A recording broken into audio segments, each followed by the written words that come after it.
So there's a very interesting story in Acts chapter 10. We read about a man called Cornelius who was always doing good things. He would give alms to the poor. He was always praying. God took notice of him. And on one particular day, he was praying and he received an angelic visitation.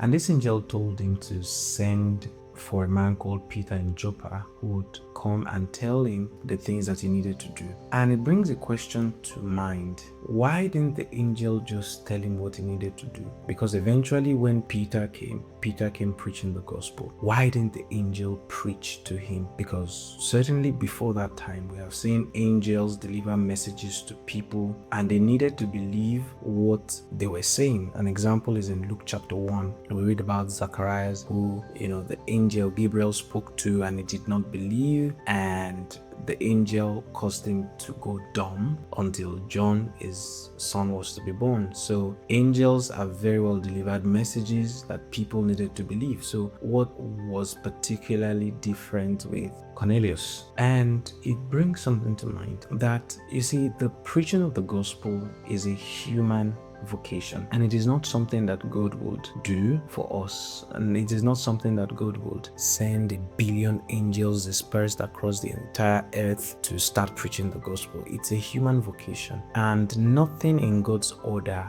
will cause for God to break that responsibility that belongs to humans. And the reason why I'm sharing this is because there are a lot of people who have the opinion that God can just save the world if he wanted to, which sometimes is a very funny expression. Well, God will not. It is a human responsibility to serve, and you and I better get started doing what we are supposed to do. It is not the responsibility of supernatural beings to preach the gospel for humans to be born again.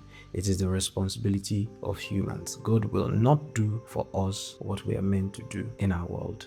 So we better get started taking the business of preaching the gospel seriously, because we're going to be here until that responsibility is completed. God bless you.